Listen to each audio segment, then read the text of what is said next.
జ్యోతిష్కుడున్నాడు. ఇతని స్టైలే వేరు. ముందు పేరు చెబుతాను. మనోడి పేరు తరుణ్ శర్మ. ఇతను చేయి చూసి ఫ్యూచర్ చెప్పేస్తుంటాడు అని పేరు. అంతేకాదంటే మన తరుణ్కి ఫ్యూచర్ ప్రాబ్లమ్స్ని ప్రజెంట్లోనే సాల్వ్ చేసే మహత్తర శక్తి కూడా ఉంది. అందుకే జనం ఎగబడి మరి వేలకు వేలు పోసి మనోడి దగ్గర ఫ్యూచర్ చెప్పించుకుంటారు. ఈ తరుణ్కి డబ్బుకి కొదవే లేదు. తెగ సంపాదించేశాడు. అకౌంట్లో డబ్బులు వేసుకుంటే ట్యాక్స్ కట్టాల్సి వస్తుందని కట్టలుగా మూటలు కట్టి మూలన పడేస్తూ ఉంటాడు. పెళ్లి కాలేదా అంటే అయ్యింది, కానీ మనోడు అందరి జాతకం చెప్పాడు, కానీ తన జాతకం సరిగ్గా చూసుకోకుండా ఓ బ్యూటీని పెళ్లి చేసుకున్నాడు. ఆమె మహా అందగత్తె. తరుణ్ బిల్డప్ చూసి మహా గట్టి పిండం అనుకుంది. ఇక కారులో వచ్చి పెళ్లి కూతురును రిచ్గా తీసుకెళ్లాడు. పెళ్లి జరిగింది కదా. ఇక అసలైన ఘట్టం దగ్గరే మనోడు కండలకు ఎక్కువ, పవర్కి తక్కువ అని తేలింది. అదేనండి, బ్యాటరీ ఫుల్ కానీ తడిచిపోయి స్టార్ట్ కావట్లేదన్నట్టు. ఎన్నో ఆశలతో మంచి డబ్బు పేరున్న భర్త దొరికాడని 21 ఏళ్ల పాటు దాచుకున్న అందాన్ని తరుణ్కు అప్పగిద్దామనుకుంది. కానీ మనోడు లేడీస్ చేతులు చూసి చూసి బోరు కొట్టిందేమో, కానీ పెళ్ళాన్ చేయించినా కూడా టచ్ చేయలేదు. పైగా ఆమె దగ్గరకు వచ్చి హీట్ పెంచినా కూడా మనోడికి స్పార్క్ రాలేదు. ఇదేంటి, బ్రాండ్ గొప్పదే కానీ కనీసం ఆన్ కావడం లేదని పాపం కొత్త పెళ్లి కూతురు నిరుత్సాహపడింది. అంతేకాదు, అందం దోచుకోరా మొగుడా అంటే మనోడు మూడంకేసుకుని పడుకున్నాడు. మళ్ళీ తెల్లారగానే పూజలు చేసి కౌంటర్ తెరిచాడు. జనమేమో పదుల కొద్దీ పెద్ద పెద్ద కార్లలో వచ్చి జాతకాలు చూపించుకోవడానికి వస్తూ ఉన్నారు. తరుణ్ బాబు వారందరికీ ఫ్యూచర్ చెప్పి పంపించేస్తూ ఉన్నాడు. కరెన్సీ కట్టలు తెచ్చి కొత్త భార్యకి ఇస్తున్నాడు. మళ్ళీ రెండవ రోజు లొకేషన్ శోభనం గది. ఫుల్లుగా తిని లీటర్ కంట్రీ డిలైట్ మేగడపాలు తాగి మనోడు భార్య పక్కనే పడుకున్నాడు. కాసేపటికే డీజే గురక. పాపం 21 ఏళ్ల అందం చీకట్లో వేస్ట్ అయిపోతుంది. అబ్బే, మన తరుణ్ బాబు మాత్రం తెల్లారి 5 గంటల సమయంలో అలారం మోగే వరకు కూడా లేవలేదు. ఇలా వారం రోజులు గడిచిపోయింది. చివరకు సిగ్గు విడిచి అడిగింది భార్య, నేనంటే నీకు ఇష్టం లేదా, నన్ను దగ్గరకు తీసుకోవడం లేదని అడిగింది. అప్పుడు కానీ మనోడు బ్లాస్టింగ్ బ్రేకింగ్ న్యూస్ బద్దలు చేయలేదు.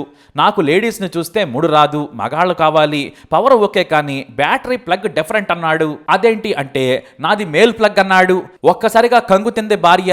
ఏమాత్రం తడబడకుండా, నీ మూతి దానిపై బొట్టు చూసినప్పుడే అనుకున్నాను, చేతకాని మొగుడికి 6 ప్యాక్ ఉన్నట్టు నన్నెందుకు పెళ్లి చేసుకున్నావు, మరి నా జీవితం ఎందుకు నాశనం చేసావని నిలదీసింది. కట్ చేస్తే తప్పు నాది కాదు, సమాజానిది. నువ్వు నాతో భార్యగా ఉండు, నీకు కావలసినవన్నీ ఇస్తాను, నా సుఖం నేను వేరే చోట వెతుక్కుంటాను, కానీ మ్యాచింగ్ మాత్రం దొరకడం లేదు, మరి నా బాధ ఎవరికి చెప్పుకోను అన్నాడు. ఆ వెంటనే చిచి దరిద్రుడాని వెళ్ళిపోయింది. అయినా కూడా తరుణ్ బాబు ఏమాత్రం సిగ్గుపడలేదు సరికదా, ఇది కూడా మన మంచికే అనుకున్నాడు. ఇక తరుణ్ బాబు దగ్గరకు అందమైన ఆడవాళ్ళు వస్తున్నారు. కష్టాలు తీరుస్తానని సమస్యలకు ప్రాబ్లం మొత్తం కాల్ సెంటర్లో చెప్పినట్లు చెబుతున్నాడు. కొంతమంది లేడీస్ చేయి పట్టుకున్నప్పుడే మనోడికి గాలం వేసినా సరే చెక్కలేదు. ఎందుకంటే ఇతను ఆడగాలానికి పడే రకం కాదు కదా. మగ గర్ల్ ఫ్రెండ్ కోసం కామం కోరలు చాచి కూర్చున్నాడు తరుణ్. అందుకే ఏ గాలాన్నైనా సరే పక్కన పెట్టేస్తున్నాడు. కొంతమంది లేడీస్ దగ్గరకు వచ్చినా సరే డిస్టెన్స్ మెయింటైన్ చేయమని చెప్పేవాడు. దీంతో తరుణ్ మాస్టర్ ను చూసి ఈయన రెడ్ లైట్ ఏరియాలో మగ పతివ్రత టైప్ అనుకున్నారు అందరూ. అలా అలా కాలం గడుస్తూ ఉంది. కానీ మనోడి కోరికలు మాత్రం తీరడం లేదు. అయితే వన్ ఫైన్ డే అంటే అక్టోబర్ 1వ తేదీ 2023వ సంవత్సరం ఇద్దరు మగ 16 ఏళ్ల కుర్రాళ్ళు జ్యోతిష్యం చెప్పించుకోవడానికి వచ్చారు. తమకు ఆర్థిక సమస్యలు ఉన్నాయి, చదువు రావడం లేదు, మేము ఏ బిజినెస్ చేస్తే కలిసి వస్తుంది, మాకు ఫ్యూచర్ చెప్పమని వచ్చారు. ఆ ఇద్దరు కూడా 16 ఏళ్ల మగ కన్యల్లా తరుణ్కు బాగా కనిపించారు. వెంటనే ఇద్దరు చేతులు చూస్తున్నట్టుగా తెగ పిసికాడు. అయితే స్పెషల్ పూజ చేస్తాను, రాత్రి 9 గంటలకు స్నానం చేసి కొత్త బట్టలు కట్టుకురండి, మీ జాతకం మొత్తం చూసి మీకు గొప్ప భవిష్యత్తు చూపిస్తానన్నాడు. రాత్రి 9 గంటలకు టంచనగా స్నానం చేసి కొత్త బట్టలు కట్టుకొని వచ్చారు. ఇంకేముంది, వారి చొక్కాలు విప్పించి పూజ పేరుతో కూర్చోబెట్టాడు. ఏవేవో మంత్రాలు గటగట చదివేశాడు. చివరకు గడియ పెట్టి, మీరు నాకు గర్ల్ ఫ్రెండ్ గా ఉండాలి, నేను మీతో అది చేస్తాను, మీరు నాకు సహకరిస్తే మీకు డబ్బుతో పాటు గొప్ప ఫ్యూచర్ కూడా ఇస్తానన్నాడు. కాసేపు కోఆపరేట్ చేస్తే చాలన్నాడు. దీంతో కుర్రాళ్ళు అదిరి ఎగిరి పడ్డారు. మేము ఆడవాళ్ళం కాదు, మగవారమన్నారు. అయినా సరే కొన్ని వీడియోలు చూపించి ఇలా చేయాలని చూపిస్తున్నాడు. దీంతో భయపడ్డ పిల్లలు చీ గలీజ్ పని మేము చేయమన్నారు. వెంటనే కొంత కుంకుమ తీసి వారిపై చల్లాడు. మీరు గాని నేను చెప్పినట్లు వినకపోతే భస్మీపటనం అవుతారు, కొద్ది రోజుల్లో రక్తం కక్కుకొని చేస్తారు, మీ కుటుంబం కూడా నాశనం అవుతుంది, ఇదే నా శాపం, నేను చెప్పినట్లు చేయాల్సిందేనన్నాడు. దీంతో భయంతో వెణికిపోయిన ఆ పిల్లలు ఒప్పేసుకున్నారు. ఇద్దరితో తెల్లవార్లు నానా బేపచ్చం చేసి కరువు తీర్చుకున్నాడు. నొప్పిగా ఉందని పిల్లలు విలవిలలాడినా కూడా వినలేదు నీచుడు. అలా అలిసిపోయిన తర్వాత నగ్నంగా పడుకున్నాడు. మనకు స్వర్గం చూపిస్తానని నరకం చూపించాడేంట్రా, వీడు చెప్పిన స్వర్గం ఈ చండాలపు పన. వీడి దగ్గర కానీ ఉంటే మనం బయట కూడా చెప్పుకోలేని రేపుకు గురవుతాం. రేపు బతకాలంటే ఈ రేపుల రాజా నుంచి పారిపోవాలనుకున్నారు. అంతేకాదు గురక పెట్టి పడుకున్న తర్వాత ఇద్దరూ వాడికి గుణపాఠం కూడా చెప్పాలనుకున్నారు. ఇద్దరు పూజ గదిలోకి వెళ్లారు. అక్కడ కట్టల కొద్దీ డబ్బున్న బ్యాగ్ కనిపించింది. దానిని తీసుకుని బయటపడ్డారు. బీరువాలో ఇంకా డబ్బుంది, కానీ చప్పుడుకు నిద్రలేస్తాడేమోనన్న భయంతో మొత్తం తీసుకుని ఆ రాత్రి సమయంలోనే కాన్పూర్లోని ఓ లాడ్జిలో దిగారు. దాదాపుగా 6 లక్షల రూపాయలు బ్యాగులో ఉన్నాయి.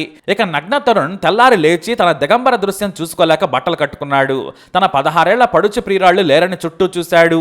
భయంతో పారిపోయారేమో అనుకున్నాడు. కానీ గదిలో డబ్బుల బ్యాగ్ పోయిందని గుర్తించి తల పట్టుకున్నాడు తరుణ్. చేసిందే చండాలప పని అయినా పెద్ద నీతి కామ హీరోలా పోలీసులకు వెళ్లి చెప్పాడు. నాకు తోడుగా ఉన్న 2 కుర్రాళ్ళు నన్ను సర్వం దోచుకున్నారని చెప్పాడు. పాపం అతను చెప్పిందే ఉన్న పోలీసులు కేసు నమోదు చేసుకుని విచారణ మొదలుపెట్టారు.